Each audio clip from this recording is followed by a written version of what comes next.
everybody. Hello, everybody. Hello, Daljeet. I'm Bhupesh. Hello, Ellen, Andrea. Hi, Bhupesh. Welcome all the delegates, all the speakers in this webinar series on international student recruitment challenges, opportunities, and solutions.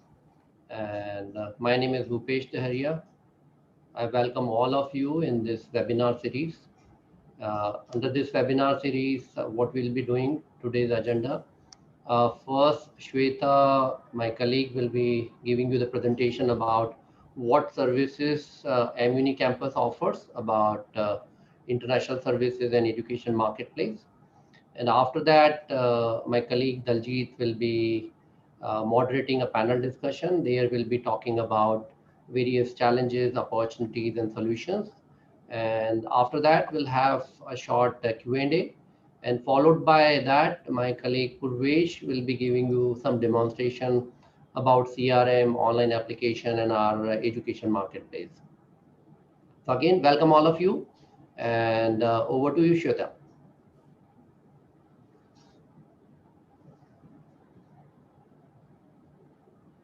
Shweta, your microphone is mute.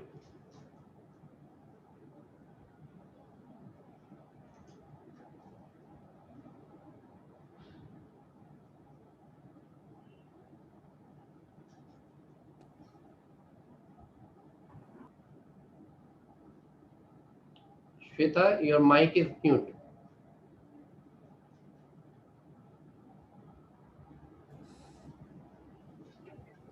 Okay, can you hear me now?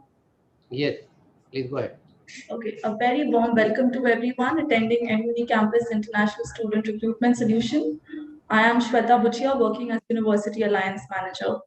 Now, before proceeding towards our panel discussion, which is the main agenda of the event, I would like to run a presentation on the services and solutions offered by mUniCampus. So I'll just share my screen.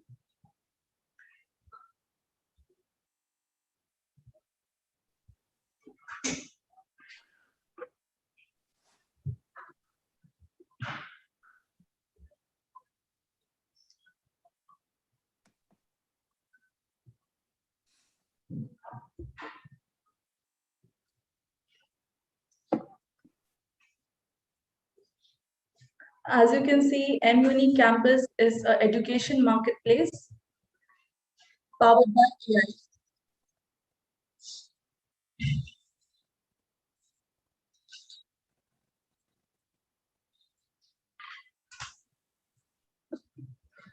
AI. India is a huge market for international universities, and the numbers speak for itself. As you can see on the screen, 1.9 million Indian students are currently pursuing the higher education abroad, and $24 billion college fees has been paid by them. Last year, the world was hit by COVID-19, which has created certain challenges for the universities abroad. It has created uncertainty in the market. So I would like to discuss few of the challenges which universities are facing currently. First being the increasing cost. Overall enrollment cost has increased tremendously. The cost to market the university and in market the products has increased a lot. Poor visibility of agent. There is no centralized mechanism right now to monitor the agents. That is also one of the major challenge. The universities, most of the universities do not really have their offices in India, as it involves really high investment, and they are totally relied upon the agents here.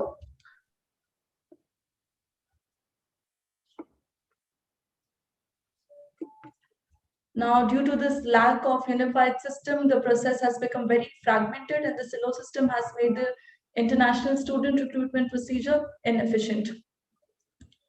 Now, what does mUni offers? mUni International Recruitment Service offers end-to-end service with the power of education marketplace, personalized service, and artificial intelligence. What makes us unique is we not only promote the classroom programs, but we even promote short-term programs, executive education, degree program, on-campus, and hybrid models. So as you can see on the screen, Following are the programs that we assist for: undergraduate and graduate program, short-term program, customized program, executive education, be it internship or teacher training program. So we have not kept ourselves limited to the classroom programs. So how do we make the entire process very hassle-free? You can see it on the screen, how we run our process. Now, this is a very quick overview on how we work. So when it comes to onboarding process, as soon as we partner with the university, we create the account on our education marketplace. Course catalog is created for the university. We allocate a counselor for the university, and the counselor is trained on how to operate the mUni platform, as well as the counselor is given the training on how to market the university. Now, when it comes to the recruitment procedure, we create campaigns, and it is for the fragmented segment. So, for example, a student who wants to pursue business will not be marketed computer science program. So, it is very filtered campaign. We do social media campaign, email, SMS marketing. The leads that we generate through all these campaigns are allocated to the counselors who will assist the students for counseling. They will nurture the leads. They will assist them for the online application admission process. Now, this is how we do our marketing. As you can see on the screen, we do email marketing, SMS marketing, social media campaign. We hold a lot of info sessions and webinars as well for the student. So from somebody from the university can come and can directly speak with the students. Free MOOC courses are also given on our platform. Now, how do we assist our students? As you can see on the screen, we assist them for counseling process. We assist them to select the appropriate program. We assist them for the visa counseling. If they require any financial assistance, we provide them with the loan services. Pre-departure briefing is given, as well as scholarship of financial services.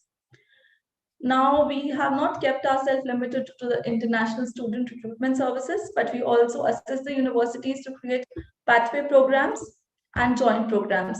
So universities abroad can partner with the Indian university. They can create online programs, on-campus program, or hybrid programs. Our motto is to make the entire international student recruitment process very enhancing and hassle-free for the university as well as for the student.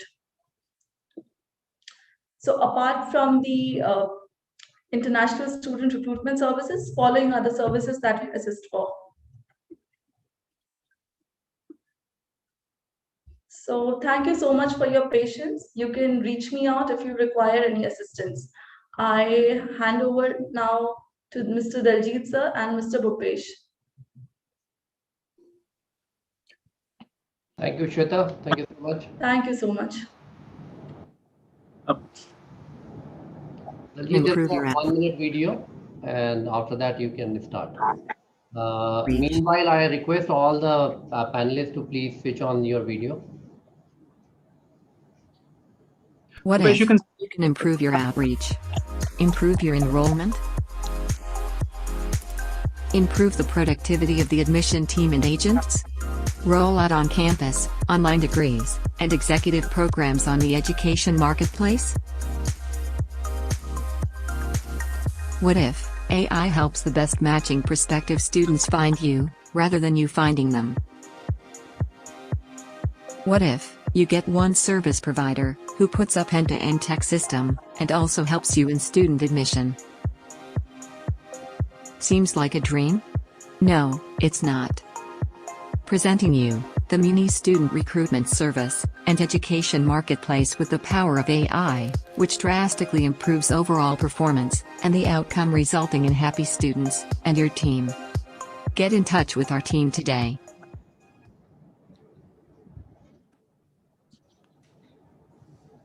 Thank you, everyone. Thank you, Shweta, and thank you, Bhupesh, for setting us up for successfully. So, welcome, everybody. My name is Daljeet Saran.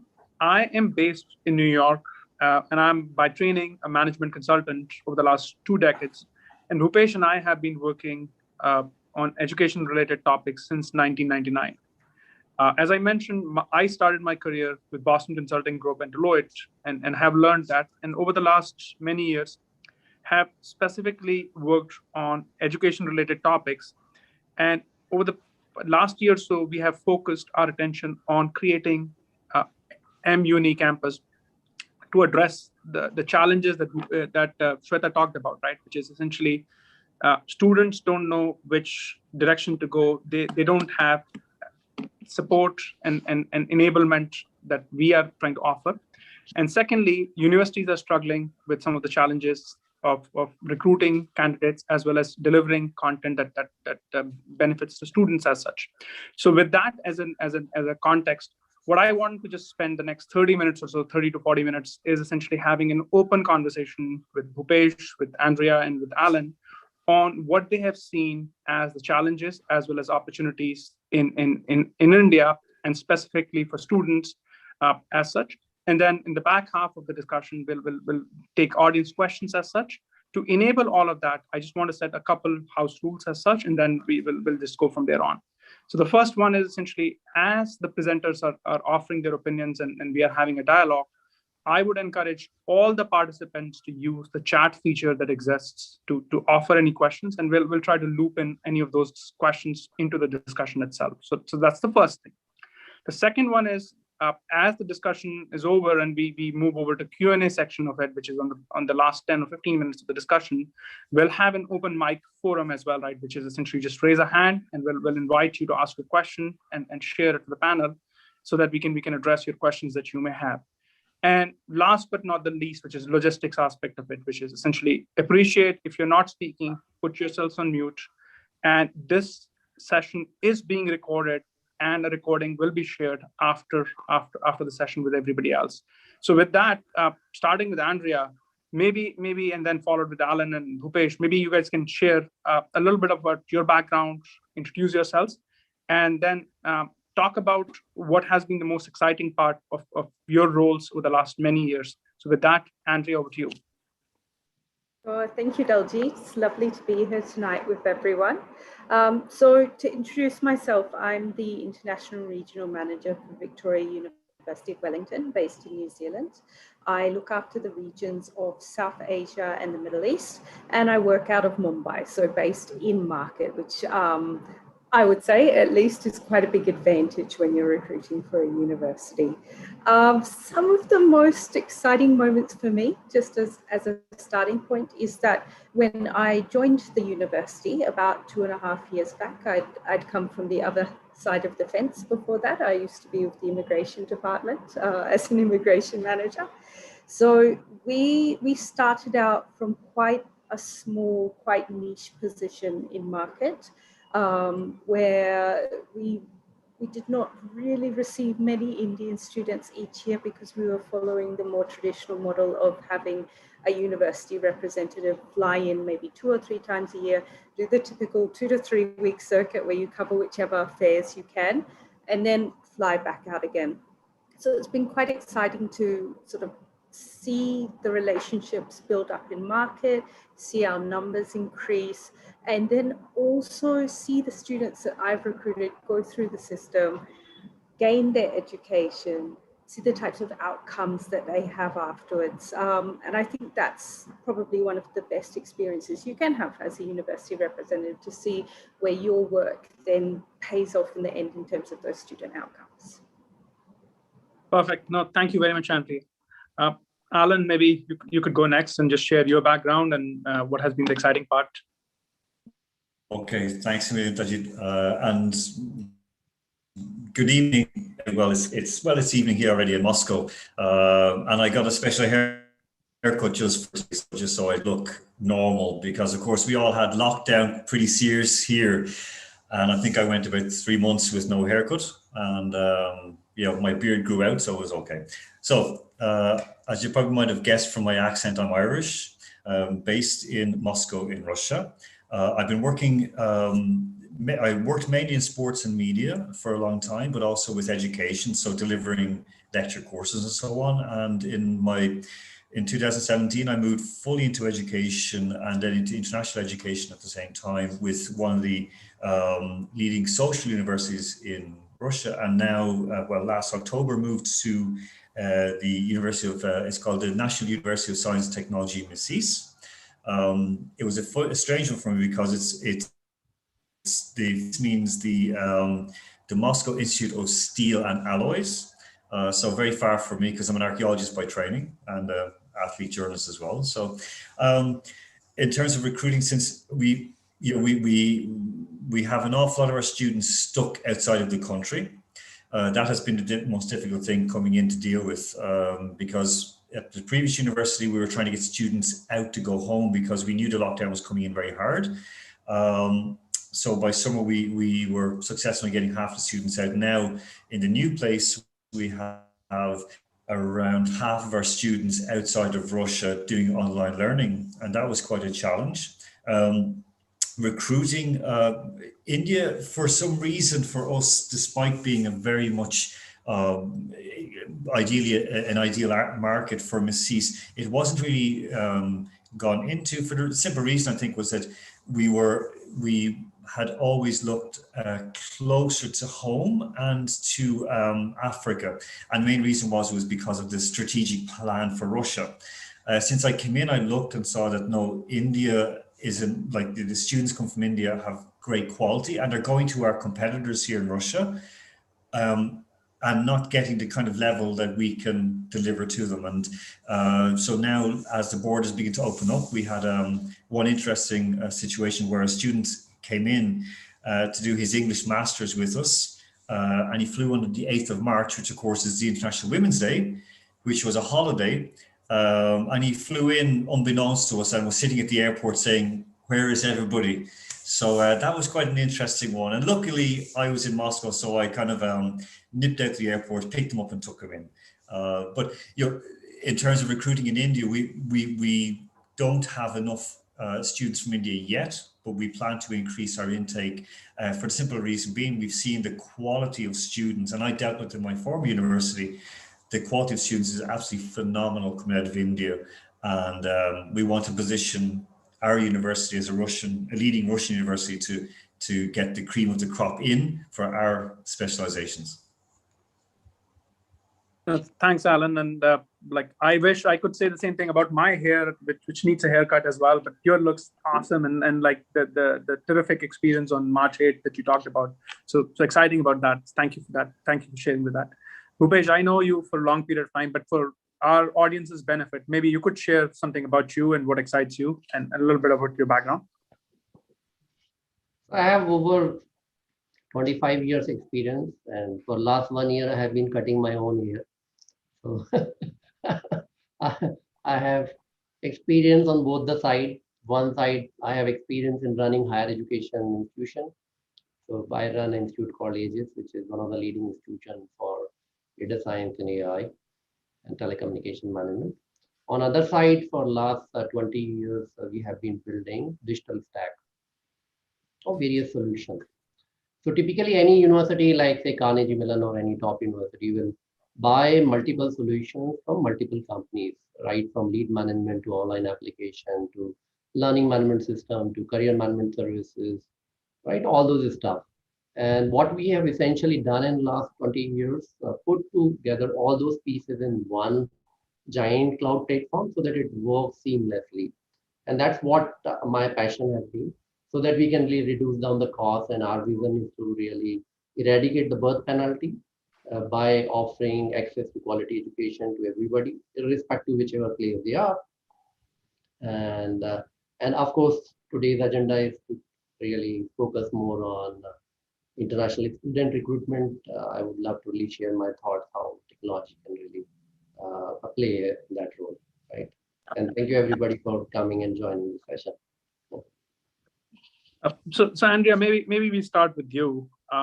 Besides the COVID-19 challenges that exist, right? Everybody's familiar with that, right? So keeping that aside, and since you're based in India, right, and you're familiar with the profile of candidates and everything else, could you please share with us what challenges you have run into in India specifically with student recruitment and any insights around that? So I think what's important to note is the type of challenges you face will always depend on what type of an institution you are and what type of students you're looking to recruit. Because if you want to recruit, the quality students, the cream of the crop, you always have to realize that there's a lot of competition out there that the best students in India, they're very informed, they're very savvy, they do their homework, they compare their destinations, their universities, their courses, and you need to be very certain of what it is that you have to offer them, why they should pick you over any other institution. So you do need to think first and foremost about how you want to place yourself in market, how you want to market yourselves as an institution, what types of regions you want to go to. I think that's something that many institutions struggle with at first, because there's certain regions that yield very high student numbers. There's large numbers of students wanting to go overseas from there, but that might not be where the best quality is. So you have to pick quite smartly where you want to invest your time and energy. What are your main cities? What are the ones that you look at as developing markets? So for example, we know that there is fantastic quality in tier 2 cities as well. But you also have to have good contacts on the ground. You have to have a good agent in place. One challenge when you're building up your presence here is building those relationships with the agents. India is a very relationship-driven market. It's not enough to simply come in and go, here are my offerings, this is what programs I have with this ranking, get me some students. Spend the time, you have to make sure that you're building up the relationships with the people on the ground who will be promoting your programs and recruiting students for you. And if you can spend that time, if you can give them the type of support and the assistance that they need, they really appreciate that. And you do see that in the types of application numbers that then get referred to you. I think the next challenge we face is probably postgraduate versus undergraduate. Postgraduate is relatively easier to recruit from in India. It's just the way things are. More students go overseas for postgraduate studies than do for undergraduate. The ones who are going for undergraduate studies are mainly looking at universities in UK, in USA, in Canada. New Zealand is a much smaller student market than those countries for obvious reasons. We're a smaller country. And recruiting for undergrad is a very different environment because a great deal of it depends on school counselors, and it also depends on alumni networks. So do the students know someone who's been there to study before? Do they have a cousin, a friend, a brother, sister, or a senior? So I think those are the main challenges that that representatives should keep in mind. That where do you want to position yourself? How do you want to position yourself? And what type of level are you looking to recruit from? Because there's a huge amount of difference in what you should be doing as a representative based on what the answers to those questions are. Yeah. No, Andrea, all of those things make sense. One additional follow-up question to you. How has technology been an enabler or not an enabler in your case in going about that for you? In the past year, a great enabler. You'll notice I'm wearing glasses now. I think my eyesight has drastically reduced just based on the Zoom strain over the past year. That said, all jokes aside about COVID, students are more embracing the EdTech side of things these days. It's no longer just a traditional model where they'd walk into an agent's office and they'd say, recommend me a program, I want to go to this country, which did used to happen previously. Students, they like the opportunity to search for options themselves. They like the opportunity to be able to do a comparison, to be able to network with other students digitally too. So I think the rise of EdTech we have seen has made a very big difference in students being able to find you by themselves rather than needing to have someone recommend you. And apart from that, obviously, in today's environment, being able to do our recruitment digitally rather than face-to-face is rather key. Where I'm still meeting students on a weekly basis. Still reviewing documents, having meetings with agents. In that type of a way, technology has also been rather key at the moment. Yeah, and like just one final clarifying question on that one. On the talent network efficiency and churn, any thoughts on that? Like, has that been a perennial challenge for you with regards to like everybody promises but doesn't deliver, or like there is just a rotation among? Is that something that you have encountered, or is that not been the case for you? I always have rather realistic expectations of my partnerships. So I tend to take it with a grain of salt when people overpromise. And I think what you can expect will always depend on your particular image and your particular reputation in market. If you are a top 100 university or Ivy League, then students will come to you regardless of what you do. If you're somewhere, you know, in the range of where we are, mid 200s or so, or lower, you need to work harder for your students. You need to make sure that you're out there promoting your brand. Your agents and your, your EdTech companies, they have their job to do, but they can't do it well unless you support them. So it also depends on how available you are to attend events for them, to give the assistance to their counselors. If you're not able to do that, then they have 50 other universities who are also signed up with them that they can send those students to as well. Yeah, no, absolutely fair. Thank you very much for sharing all of that. So Alan, like I understand, right? Like you are still trying to build your presence in India, and as I tend to think about it, like, so how would you characterize, right? How do you see the opportunities specifically for your university? And then secondly, what kind of opportunities exist for Indian students in Russia broadly that people should be thinking about Russia that they haven't in the past about? Okay, I guess the first one, I think the opportunities in India, that, you know, just listen to what Andrea said, and also having a presence there. I know we're about a year, well, no, we're a couple of years away from that, because in Russia, for example, we've started to, as university have never really had a big link with China, for example, but Russian universities were very China dependent on getting students from there. So, and again, you know, when as I mentioned, you know, when we're trying to get like very good quality students who could fit into any university anywhere in the world, it was kind of we had the discussion with my immediate boss, who's an Irish American.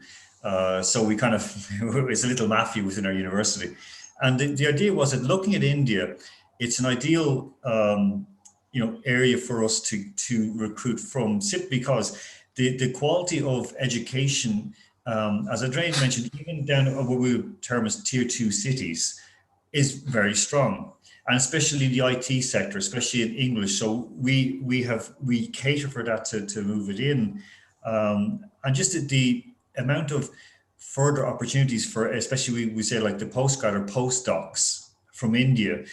We already have recruited from that, and people who've come the whole way through from the bachelor's level through now that they're PhDs, and they're, you know, cooperating or collaborating with Indian institutions with absolutely terrific scientific breakthroughs. So we see that in India, the quality from, say, the university level, from postdocs or people who want to do a PhD, you know, we can sort of see that in India, there is the ability there to blend with industry.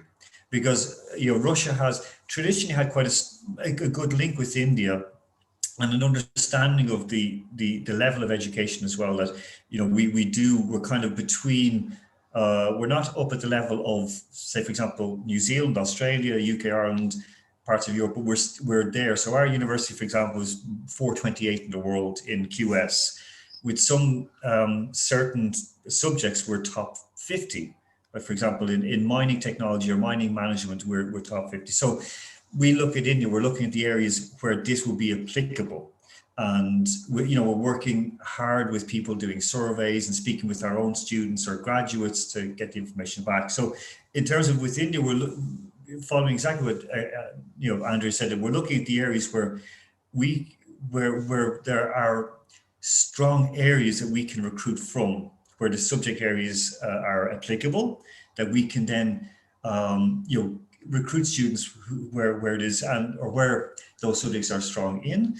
So for example, especially with IT or nanotechnology or nanomaterials or metallurgy, which is huge with us.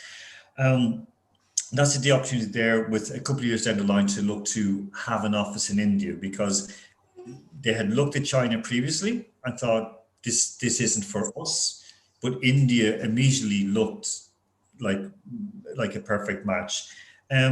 For what we can offer, I could honestly say, looking at my experience in Russian education has been, as I said, for many years. I first was lecturing here in sports management in 2008, and I've continued on to this day lecturing. And the opportunity for Indian students is that it is something that has hit us a little bit this year, is mobility, academic mobility. We're linked with some of the biggest universities in Europe, in Germany, France, UK, and Ireland. So students can spend a semester or a year abroad. They can also then get a dual, especially for postgrads like master's students, they can do a dual degree. So they get their Russian degree and they get a degree, for example, in University of, the Karlsruhe Institute of Technology, which is top 100 in the world in QS. So the opportunities are there to do that. Also then to get the internships with leading global companies. We're heavily linked, not just with the Russian companies. It's actually more difficult to get foreign students into Russian companies because they're kind of closed for lots and lots of reasons. And part of it is language as well. But we then have very strong link up with many of the different mining companies, engineering companies, oil companies. So we send our students there and send them to Europe as well for their internships. So the opportunities to work with, for example, we have the biggest 3D printer in the world in our university, which is pretty cool. We can actually print out a railway carriage, which we've done. We've won competitions of how to make new sleeping cars or sleeper cars. We've also opened a specialization that anybody can take, and this will give everyone a bit of a laugh, called lunar mining. So it's mining on the moon. So we have actually begun to do that because we have the Mining Institute as part of our university, and it's terrific. So basically, while we are not at the level of Wellington, because I mean we aspire to get up to that level, we're making, and as you know, Andrea rightly said, we take advantage of what we can present to students. We have a very, very diverse student body, 84 nationalities represented.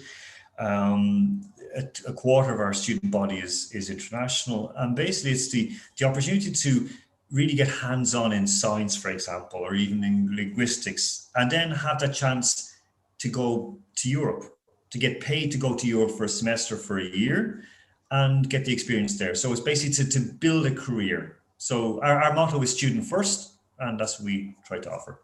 No, that's great. So Alan, how have you used technology as such, given you don't have a presence? You definitely are aspiring for Moon, but you don't have a presence in India yet. So how are you using technology to make the level, like playing field level for you, right? Like, sorry about the pun, but like I had to take it. I love that. No, listen, Daljeet, you're dead right. We're looking at how we can put a 3D printer on the moon and send things to the moon and to build a moon base. So we've worked out how we can do it. It's just the next thing of flying the thing up there and so on. But for technology, it's a killer, because we had planned in October that this year we would begin to do the circuit, as Andrea said, like to rush around to sort of make our presence felt in India. So we have to rely on technology. I can honestly say we're not using it as well as we should. That's a failing on my part. And it's also, I think, as well that we've been very, very used to getting out there in front and into known markets, into Europe, into Africa, into even for China, for example, or Latin America. But India, we're still trying to come to terms. We still haven't been able to build up the relationships on the ground because we haven't had face-to-face. And and this is sort of like to keep a space theme going.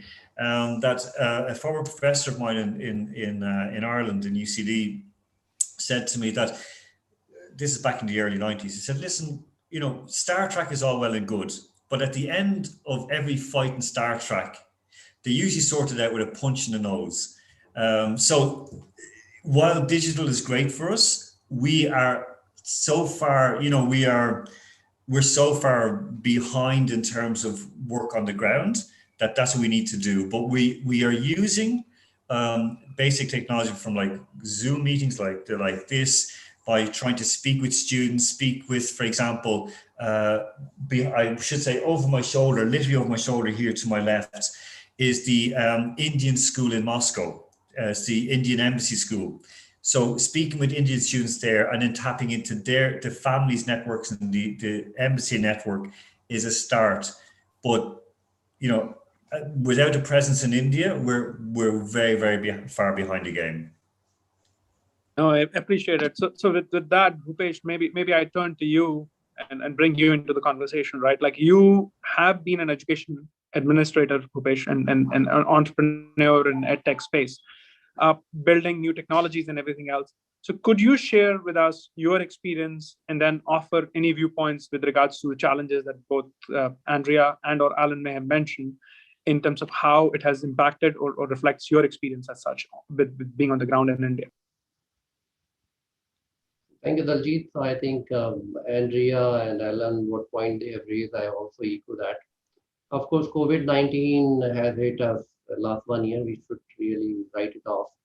And now, since vaccination has started, hopefully universities will get the students.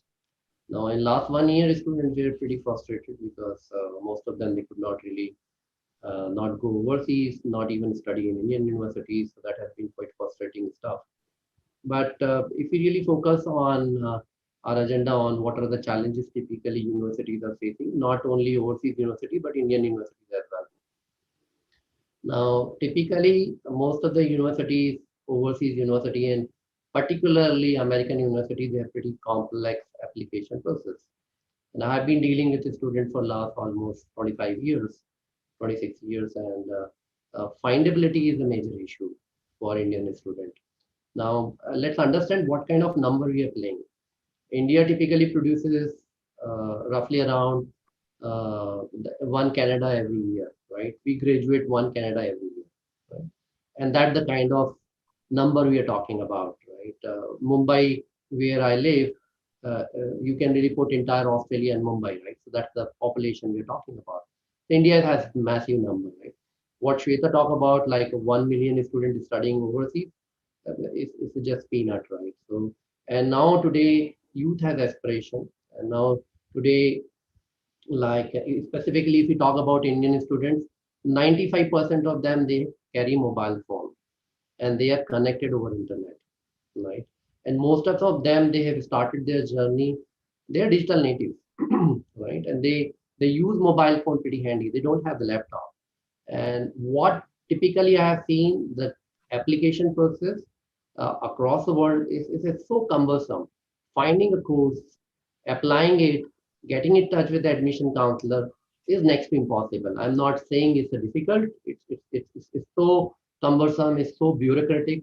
While Indians, we are in technology, we are quite ahead. Like these youth, and I see them while I really deal with these students. They're using Google payment, right? Even they don't carry cash, right? And this is the generation we are expecting them to really spend hours and hours in terms of really applying, getting the transcript, certifying it, getting from the say university.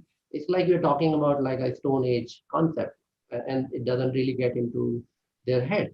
And while universities are able to really pick very small fraction of number, those who are willing to really go. Now, domestic universities are also charging pretty hefty amount, which is like 30 to 40,000 or $50,000. So Indian universities have also started charging the same amount what overseas universities are charging. And if this is the case, why not they really go and have the exposure to overseas university? And not only is it's a glamour which attracts, but it's basically intercultural experience because they are informed. As Andrea talked about, these students, they really weigh their multiple options. right? And if you're not visible, you don't matter to them, right? And that's the issue. So on the other side, not every university can really put their say offshore office here in Mumbai. Mumbai office space is much costlier than even say Singapore, right? It's one of the costliest place. Now having your own office, hiring people, and then how do you really monitor, right? You put up a 5 people and 10 people team, and how do you going to really monitor? And the easy shortcut for universities has always been hiring the agent, which is double-edged sword, I would say. Most of the universities which are heavily dependent on, say, agents, the quality of a student gradually has come down, deteriorated. Because a top candidate, like I have studied from one of the top institution in India, I would never like to really go and talk to agent to really get the admission in university, right? Because that is demeaning to me. There is nothing say bad about the agent network, but it really feeds you in a shorter run. But in a longer run, it really deteriorates your image. And the kind of institution structure we have created, the world-class institutions like IIMs and IITs and top institutions, they don't have any layer, right? And so the key and one of the major challenges is that how do you really build up a brand, but at the same time you also increase the number, and that's where perhaps the technology can really play a massive role in terms of really agent management, in terms of really making this process seamless, making the findability, discovery of the programs much easier. And in last 5 years and 10 years, the way technology has taken up exponential shape, I think this is a time when we need to really embrace technology and offer a very smooth experience, because this is the experience which students are going to really feel, right? Because a lot of Indian institutions, top institutions have also started using massive amount of the technology. What the world has not seen, I have been building up technology in last 20 years. What academic institutions have not adopted technology in last 20 years, they have done in last 6 months. They all are using chatbots, like they're using Facebook chat media, they're using WhatsApp, right? All this stuff. Of course, you cannot really eliminate the human touch, which is very critical. But this is the time when we should really embrace technology and resolve those kind of challenges. No, thanks, Bhupesh. Before we wrap up, I just want to see if Shweta or Anita, do we have any questions from audience that we want to like raise for the panel here? If not, then I'll just try to go down the forum for just one final set of questions, and then hand it over to Bhupesh. So Andrea and Alan, like based on your wish list of many things that you would like to solve for with regards to India, is there one or two things that you're interested in getting a demo or an answer today that might be of help from a technology perspective that you wish you have access to, either through somebody or through us? Anything that could be on your wish list that you could share, Andrea? I think a way for students to basically to know who is the right person to reach out to. A lot of time it's very difficult for them if they do want to apply as independent candidates to be able to navigate the university system alongside. And sometimes I end up getting connected with students when it's way down the process. You know, they've really struggled to reach that point in time, whereas if they connected with us you know, directly earlier, it could have been a much smoother process for them. Perfect. Alan, no, thanks, Andrea. Alan, anything from on your wish list that you would like to share with us that we could try to solve or show you a capability that we have? Yeah, it's something Andrea said, that when we had, at my previous university, when I had just taken over in the international office, I moved up from the university college, was dealing with foreign. We had 2 students applied from India. The process was very straightforward. And literally as we were issuing what we call it's called the order for our head of our university to sign, suddenly an agent got involved and said, oh, they're my students, I have contracts with them and so on. Having worked in sports and dealt with football and footballers, it wasn't too difficult to understand when there's 3 or 4 different hands trying to, get a piece of the pie. In football, it's always a lot. So I think that the one, just kind of to follow what Andrea said, is that to sort of see how to sort of streamline the system, and also in terms of tech, to see what students want to do further, their next step. So if they want to build a career in Russia, which many Indian people have done very successfully, or they want to use Russia as a stepping stone, that'd be great for us to know, because then we could cater better for them here, and not look after them better, but be more understanding of what we can give to them, and be realistic as well and say we can't deliver that, but these people can. So that would be ideal, a way to kind of filter through the future perspectives of students, because most of them say we want to study, mining, but what? Do you want to mine on the moon, or do you want to mine underground, or what have you? So that would be that'd be perfect if we could have that. No, very, very much appreciate. So with that, Purvesh, maybe this is just your heads up to queue up your screen and get ready for the demo. I want to take this opportunity, one, to thank the panelists, and then if we may come back to it, but I just want to acknowledge your time today. And Purvesh, if you want to take control and start projecting, that would be great. It looks like a question that came in. Okay. Yeah. So I think we'll try to answer the question during the discussion itself. So with that, let me hand it over to Purvesh, and then if there are questions or two that are coming in now, we may try to get to them at the end of it, so that at least that gives people a chance to queue up some of those in the meantime. So while Purvesh is setting up Daljeet, there is a question from Ms. Stella. Thanks everyone. For universities who doesn't have the presence in India, how to assess which cities, regions are the most optimal to invest time, money to build the presence. So Stella, we typically, we cannot really take the decision based on the guts. We need to really take the decision based on the data. And that's where we offer data-driven decision-making services to various universities. We offer them the insight, which segment they need to really offer the program, where they should really go ahead, whether they should hire the agents or not, and what kind of rated agent they need to really hire. We have a system wherein we can really onboard agents. What kind of fees you need to really offer, whether you need to really offer, say, AI kind of program, or whether you need to really offer biotechnology or mining or civil engineering, right? And which channel you need to really put in the energy, whether it is a Facebook or Instagram or Google ad or email or SMS or roadshows or meetups. So we actually advise, we understand the product, we also understand the budget, right? These are, being entrepreneur, I always say it's not that you always need to really have millions of dollars to really advertise. If you don't have the money, still there are solutions. You can still really go on and you can really advertise. And we partner with a lot of universities, and we organize meetups in partnership with universities, and that generates quality leads for universities, and they get really top applicants. I hope I could not really give you the straight answer. This answer really requires a lot of due diligence and have a discussion with you. We would love to have set up a call with you and see how we can really help you. Purvesh, please go ahead. Yeah, good morning and good evening, everyone. My name is Bhupesh.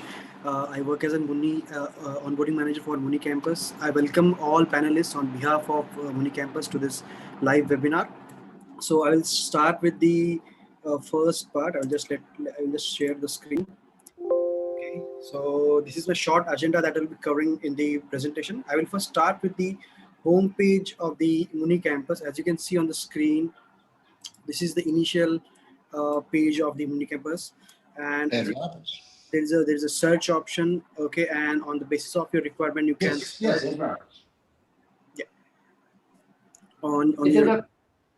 a basically an education marketplace, and which has got the search box and AI capability. You can market whether it is on-campus degree programs or online degree programs or short-term programs, executive programs. If you see, this marketplace is quite a fragmented. When we talk about marketplace, we only think about Coursera or edX or Udemy, and they only offer online programs. But if you talk about revenue perspective, universities revenue, 99% revenue comes from on-campus programs, not online programs. Right? For large universities, online programs more of a branding tool than really making money. So you can really put all those programs over here, and the student, you see from the student side, the student don't have to really go on 10 platforms on Coursera or edX or your website or course listing site. There are so many course listing websites are there where they find 30,000 universities, all right? But they just simply generate the leads and pass it to the university. Why there has to be, so we want to really offer the seamless experience. You come over here, you search a program, you select a program, you apply, and your application directly goes to the university. It's not a lead. And university need not to also bog down through tons of the leads which is being generated and find out whether it is a qualified lead or not. And universities can also, we can also appoint a dedicated account manager or counselor for the university so that these leads are not cross-sold to the multiple universities. So you don't have to really set up the overseas office. We have the infrastructure in Mumbai, Pune, and Bangalore. We host your counselor, you precisely train them and the report, and you also get the dashboard access, right? You can also bring in, say, for example, if you have an agent network of 50 agents or 100 network, you can also bring in that agent network on our platform, which Purvesh is going to show you. Purvesh, over to you. Sure, sir. Sure, sir. So as I mentioned, so you can list down the list of programs. You can differentiate them as an on-campus, online. If you want to promote the online interactive courses, that also the facilities are available here. You can also provide the, we can promote the certifications and the events of institutes, as you can see on the screen. And if I will just scroll below here, and you can just the featured list will be promoted on the dashboard on the homepage of the MUniCampus. Below you can see, I'll just show you a few of the information pages that we have created. I'll just quickly show you there.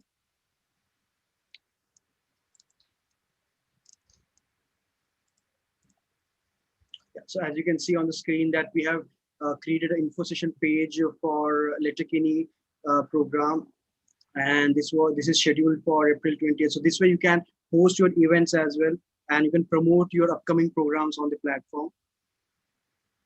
I'll just show you a few of the snaps. The best way of doing the info sessions on mUni, that you don't have to do it on Meetup or Eventbrite and then bring the leads over here. Anyway, they don't share the leads. So right over here, if you promote your event, you generate the lead, and those leads can be pushed for cross-selling and upselling your programs.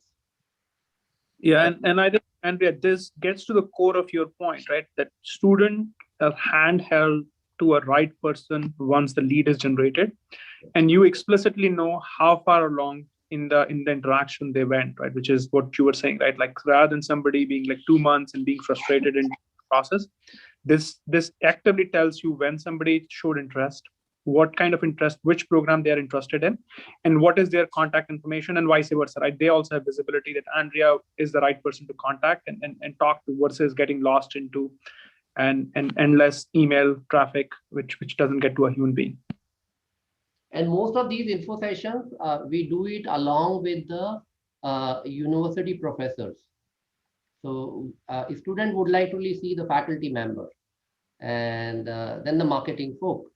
So we encourage that the faculty member, those who are teaching that course, like for example, AI or cybersecurity, any other program, they come and they do the info session along with us. And that way, it really helps to build up the brand, and you directly address to the candidate, nobody in between. Purvesh, please go ahead. Thank you, sir. So this is the homepage that we have created for the Letterkenny Institute account, and as you can see, they have created the account and they have also listed the list of programs, and it is featured on the MUniCampus platform. So I'll just quickly show you a snapshot of how the program page look like. Okay, so once as I have not logged in, it will initially ask me to put my details here, and then I can submit and I can get the information. So quickly, I will just show you the home page or the program page for the Master of Science in Cybersecurity Threat Management. So as you can see, the detailed information available on this platform. So you can differentiate and bifurcate the details, and you can put as number of many tabs you want on the screen. You no need to scroll down for that, and as you can see, the details are available here. So this is just a snapshot of a program page that Letterkenny account is been showcasing here. So I'll just quickly show you a few of the accounts. Okay, so this is the university account for California Riverside Extension. As you can see here, they're also featuring their program here, Fast Track Micro MBA and Self-Paced Micro MBA, and the same details are available here as I'm showing you. So I will just quickly take you inside the account, and I will show you the CRM part. Sir, anything else you need to say, or I can take forward?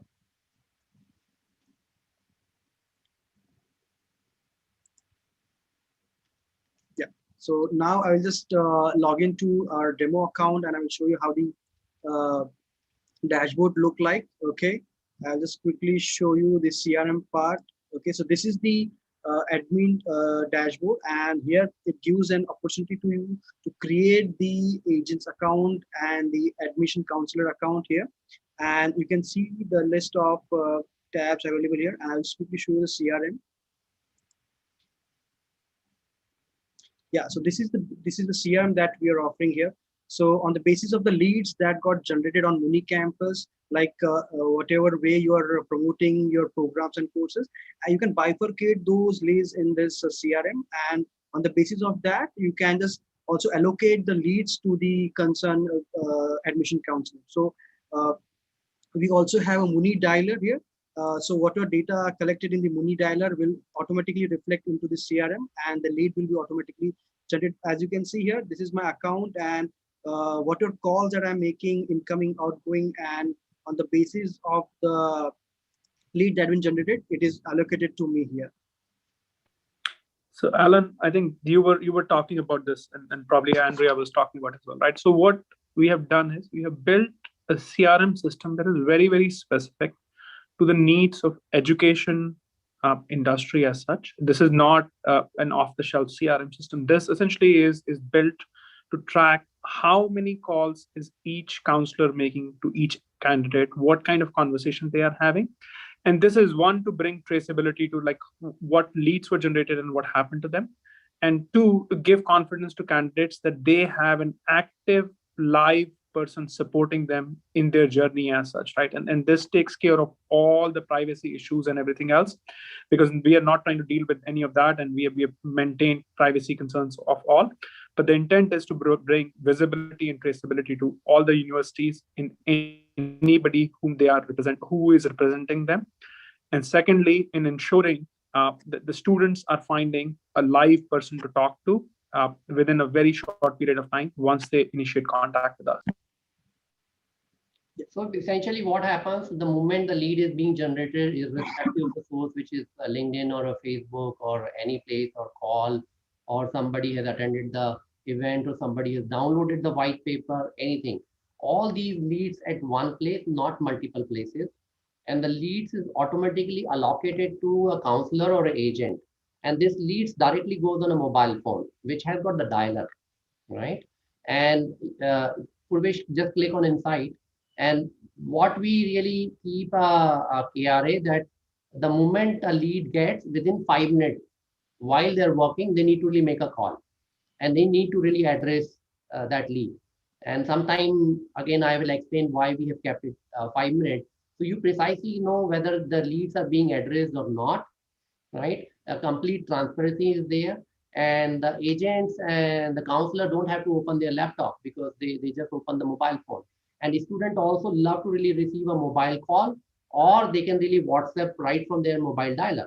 And all those conversations are over here. It has got the inbuilt online application, and online application, just take it over there. Online application, you can schedule interview, you can select, you can reject, you can send them the confirm, conditional offer letter, confirm offer letter, all those stuff. I think time is over. Otherwise, we would have loved to really show you multiple features what our platform is offering. And it's not only technology, we are actually helping you to recruit candidates and give it to you and streamline your existing entire admission process. And that way, not only you get the number, you get the better candidate, you build brand, you reduce down your cost, you improve your effectiveness in this market, and that's what the dream of every educator, including me. And thank you so much. We can take one or two questions. Bhupesh, do you want to just share the upcoming sessions that we have? In the meantime, team is queuing up. We have the next session. We have capped it on 1st of April. And 1st April, we can really focus only one or two particular agenda. And we would love to really hear from you what you would like us to really focus on 1st April. We want to really run 5 sessions. And each session, we would like to focus only on one area rather than making it generic. The area could be how do we really manage agents, how do we really improve outreach, how do we really select which regions we need to really roll out courses, how do we select which courses we need to really roll out in India, right? So specific agendas we can really talk about, and we can show Ishwar, yes, we can organize a demo. There's no ready demo which is there, but on first we can really focus on one particular area, and we can really set up the demo. And if you are interested in very specific service, please reach out to Shweta or me or Daljeet, and we would love to really set up the demo for you.